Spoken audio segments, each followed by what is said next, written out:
آپ قریب ہیں. خلفائے راشدین کی شہادت سے ایک واقعہ ملتا ہے. ویسے رسول اللہ صلی اللہ علیہ وسلم کے قریب قریب سوچیں گے نا تو پہنچ جائیں گے انشاءاللہ. میں دوں گا ہنٹ.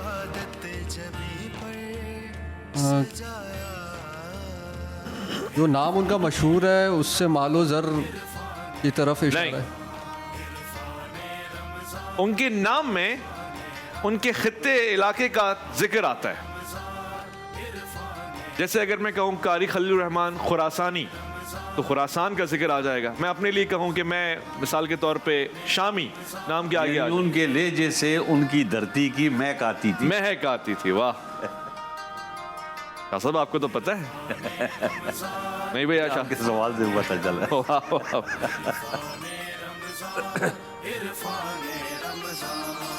جی کم وقت. چلے میں ہنٹ دوں گا. ہنٹ سے شاہ صاحب کو بھی کنفرم ہو جائے گا, پھر تعارف ان سے لے سکتے ہیں ہم. ہنٹ آپ کے لیے بھی بہت خاص ہے. دیکھیں راز کی باتیں ہر کسی سے کی نہیں جاتی.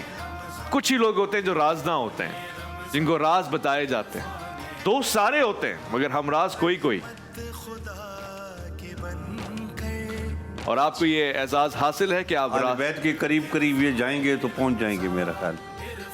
آپ رازدان رسالت مآب صلی اللہ علیہ وآلہ وسلم ہیں.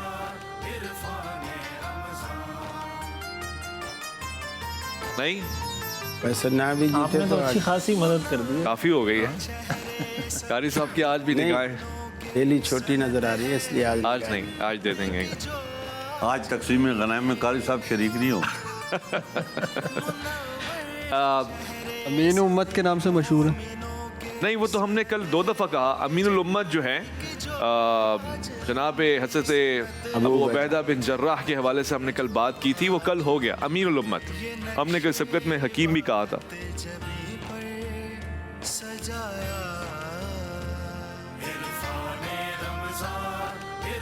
بھائی میں نے ایک بڑی بات کی ہے رازدانی کے حوالے سے. یہاں تک کہ دوسرے خلیفہ راشد بھی آپ سے استفسار کیا کرتے تھے, پوچھا کرتے تھے کہ کئی رازوں میں وہ راز مجھ سے منسلک تو نہیں ہے. توجہ فرمائیں.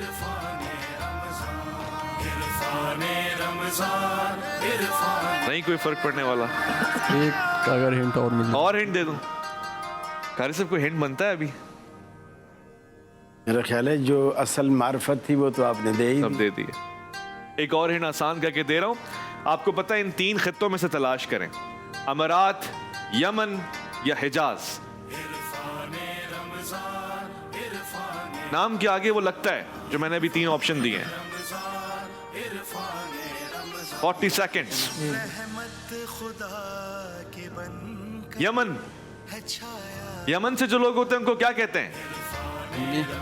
ہاں اچھا. اب اس کے بعد اور کیا بتائیں؟ اور کیا بتاؤں میں. حکمت یمانیہ تک تو آپ نے پہنچا دیا. جی جی ہاں جی. نہیں کچھ ہو رہا.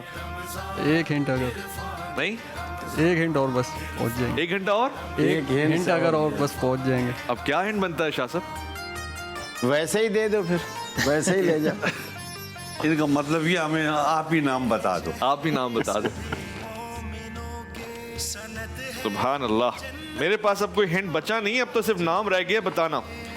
آپ یہ کہہ سکتے ہیں کہ کاتب رسول ہیں. یہ ایک ہنٹ دے دیا میں نے. یہ معاویہ کی طرف چلے. معاذ بن جبل. ہیں؟ معاذ بن جبل. اس میں یمن کہاں ہے؟ انعام قابل احترام ہے مگر یمن کہاں ہے؟ کوئی ایسا صحابی تلاش کرے جس کے نام کے آگے یمان آتا ہو. حذیفہ بن یمان. اللہ اکبر, شکر الحمدللہ. حضرت حذیفہ بن یمان رضی اللہ تعالی عنہ. سبحان اللہ. آئیے اپنا انعام لیجئے. اور اسی اسنا میں شاہ صاحب سے درخواست کروں گا کہ آپ کی شخصیت پر روشنی ڈالیں. جلدی سے آئیے, آج بہت دیر ہو گئی ہے. آخرکار ہم پہنچ گئے. ایوا کا یہ تحفہ, بن احسان کا یہ تحفہ اور جی ایف ایس کا یہ تحفہ. پہنچے نہیں, آپ کو پہنچایا گیا. یہ آپ نے جیتا نہیں ہے. تشریف لے جائیے. شکریہ. مفتی شاہ حسین گردیزی صاحب, حضرت حذیفہ بن یمان کون ہیں آپ؟ بسم اللہ الرحمن الرحیم. حضور اکرم صلی اللہ علیہ وبارک وسلم کا جلہ صحابہ کرام میں سے, جیسے آپ نے ان کو بتایا ہے کہ رازدار رسول ہیں. حضور اکرم صلی اللہ علیہ وبارک وسلم بہت سی پوشیدہ باتیں ان کو آپ جو ہے نا بتاتے تھے. اور ظاہر ہے صحابہ سارے ہی جو ہے نا وہ جانثار تھے, ایک سے ایک بڑھ کے جو ہے نا. تو حضرت حذیفہ بن یمان رضی اللہ تعالیٰ عنہ نبی علیہ السلام کے ساتھ جنگوں میں بھی شریک رہے, اور غزوہ خندق میں بھی انہوں نے ایک بڑا خاص کردار ادا کیا کہ کس طریقے سے کفار کو آپس میں ٹکرایا جائے, اس میں بھی ان کا بڑا کردار ہے. سبحان اللہ.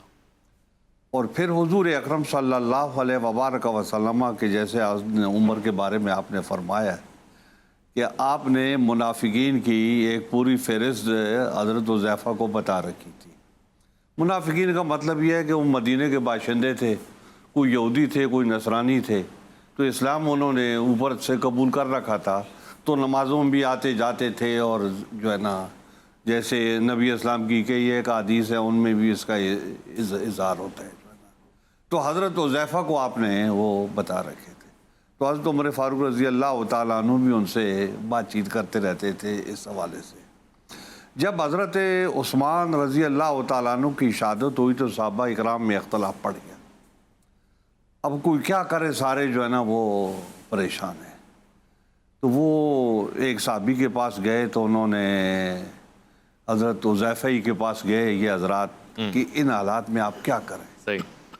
تو انہوں نے فرمایا کہ نبی علیہ السلام فرماتے تھے کہ یہ عمار ابن یاسر جو ہے یہ ہمیشہ حق کے راستے پہ چلتا ہے. سبحان اللہ. حالات صحیح ہوں, سازگار ہوں یا ناسازگار ہوں, یہ حق کے راستے پہ چلتا ہے. تو لہٰذا یہ اختلاف ہو گیا ہے, تو جدھر عمار ابن یاسر جائیں, جو ان کا راستہ ہے وہ والا راستہ آپ سبحان اللہ. سبحان اللہ.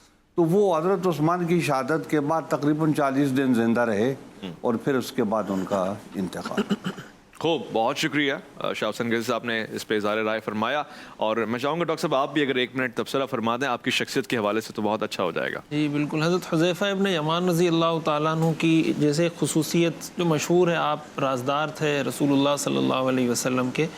ان کا ایک واقعہ جو صحیح بخاری صحیح مسلم میں موجود ہے کہ یہ جب مدینہ منورہ آ رہے تھے ہجرت کر کے, تو راستے میں ان کو مشرکین مکہ نے پکڑ لیا اور ان سے کہا کہ بھائی تم تو وہاں جا رہے ہو, تم تو رسول اللہ صلی اللہ علیہ وسلم کے ساتھ مل کر ہم سے جہاد کرو گے, تو ہم تو تمہیں اس طرح کبھی الاؤ نہیں کریں گے جانا. تو انہوں نے ان سے وعدہ کر لیا کہ بھائی میں تم سے وعدہ کرتا ہوں کہ ہم مدینہ جا رہے ہیں, ہم تمہارے خلاف ابھی جو جنگ ہوگی ہم اس میں شریک نہیں ہوں گے. جب یہ آ گئے تو انہوں نے رسول اللہ صلی اللہ علیہ وسلم کو سارا ماجرا سنایا کہ اس طریقے سے ہمارا ان سے ایک یعنی زبانی ہم نے وعدہ کیا ہے, تو لیکن وہ وعدہ تو ہم نے کیا ہے, وہ وعدہ آپ نے نہیں کیا, ہمارا ارادہ ہے ہم غزوہ بدر میں شریک ہوں گے. صحیح. تو رسول اللہ صلی اللہ علیہ وسلم نے فرمایا نفی لہم بعہدہم ونستعین علیہم, اللہ کہ ہم ان کے وعدے کو پورا کریں گے اور اللہ سے ان کے خلاف مدد طلب کریں گے. تم نے اگر وعدہ کر لیا, اب میں تمہیں اس بات کی اجازت نہیں دے سکتا کہ تم ہمارے ساتھ غزوہ بدر میں شریک ہو. تو یہ باوجود اس کے کہ مدینہ میں تھے اور غزوہ بدر میں جہاد کے لیے بھی تیار تھے, لیکن ایک دشمن سے جو انہوں نے زبان کر لی تھی, رسول اللہ صلی اللہ علیہ وسلم نے اس کا اتنا خیال رکھا کہ آپ نے فرمایا کہ دشمن سے بھی جو وعدہ کیا گیا ہو, حالانکہ ہمیں شدید ضرورت ہے, وہاں 1000 کا لشکر یہاں 313 کا لشکر, یعنی افرادی وسائل کی شدید فرد قیمتی ہے, ایک فرد قیمتی, لیکن آپ صلی اللہ علیہ وسلم نے اس کا خیال رکھا. اور اس میں ہمارے لیے ایک بڑا میسج بھی ہے کہ وعدے کی پاسداری, کوئی ایگریمنٹ ہم کر لیتے ہیں, کسی سے کوئی بات کر لیتے ہیں, تو اس کا ہمیں خیال بھی رکھنا چاہیے. واقعی ڈاکٹر صاحب کتنی پیاری گفتگو فرمائی ہے. میں لوٹ کر آؤں گا, آج موضوع کا آغاز بھی ہم نے آپ سے ہی کرنا ہے, آپ اس پہ اگر کچھ چال ڈالنا چاہیں. جی میں صرف اتنا کہنا چاہ رہا تھا, صحابہ کرام کہتے ہیں کہ جب ہمارے ہاں کچھ جنازہ آتا نا, جی تو ہم جنازے میں حذیفہ بن یمان کو تلاش کیا کرتے تھے. اگر تو وہ مل جاتے تو ہمیں یقین ہو جاتا کہ یہ مسلمان کا جنازہ ہے. صحیح. اور اگر حذیفہ بن یمان اس جنازے میں شریک نہیں ہوتے تو پھر ہم خود ہی فیصلہ کر لیتے تھے کہ یہ شاید منافق ہے. اللہ اکبر, کتنا بڑا رتبہ, یعنی گویا یہ ایک ٹائٹل بن چکے تھے رسول اللہ صلی اللہ علیہ وسلم کی رازداری کی وجہ سے. ایسا ہی ہے, ایسا ہی حقیقت فرمایا آپ نے. ہم لوٹ کر آئیں گے, ایک مختصر وقفہ, الف لام میم میں آپ کا انتظار رہے گا. عرفان رمضان عرفان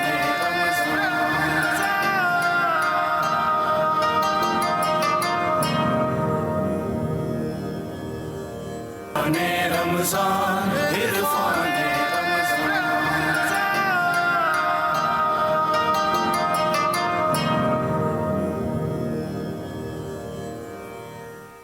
خوش آمدید. اللہ رب العزت نے فرما دیا کہ بے شک ہم نے آپ کو فتح عطا فرمائی ہے، مگر یہ ذکر ظاہراً فتح مکہ کے حوالے سے نہیں بلکہ اس صلح کے حوالے سے ہے جو رسالت مآب صلی اللہ علیہ وآلہ وسلم نے اپنے اصحاب کی معیت میں کفار مکہ کے ساتھ کی، جس کے اوپر بہت سے لوگ اس وقت اعتراض فرما رہے تھے کہ یہ کیسے ہو سکتا ہے. یہاں تک کہ خلیفہ راشد حضرت عمر رضی اللہ تعالیٰ عنہ نے فرمایا کہ کیا آپ اللہ کے رسول نہیں ہیں، کیا ہم حق پر نہیں ہیں؟ البتہ یہ کہ اللہ کے رسول نے حکم فرما دیا، صلح ہو گئی، آغاز بھی ہوا. جناب حضرت علی کرم اللہ وجہ اس صلح کو تحریر فرما رہے ہیں، لکھ رہے ہیں، اور پھر انہوں نے کہا کہ اللہم یہ جملہ ہٹائیے، اس کو کیجیے آگے تبدیل، اور پھر اس کے بعد رسالت مآب صلی اللہ علیہ وآلہ وسلم کو محمد بن عبداللہ لکھیے، رسول اللہ نہ لکھیے. یہ بھی مان لیا گیا. یہاں تک کہ حضرت علی نے فرمایا اے اللہ کے رسول یہ کام میں کیسے کر سکتا ہوں، میں تو آپ کا نام نافذ کرنے کے لیے آیا ہوں، آپ کے جھنڈے گاڑنے کے لیے آیا ہوں.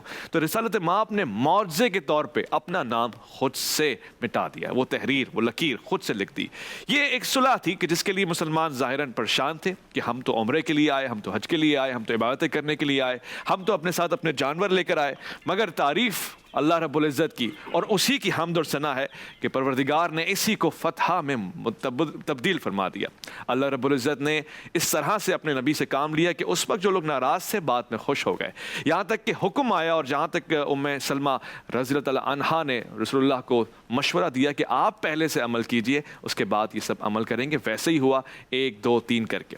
وہ صحابی جو تمام اتباع رسول میں آگے آگے آئے تھے، انہوں نے دیکھا کہ اللہ کے رسول نے روک دیا تو وہ رک گئے. پھر اس کے بعد صلح حدیبیہ کا وہ بیک گراؤنڈ کہ جب عروہ بن مسعود نے طے کر لیا اور اس کے بعد اپنے لوگوں میں گئے، یہ قابل ذکر ہے.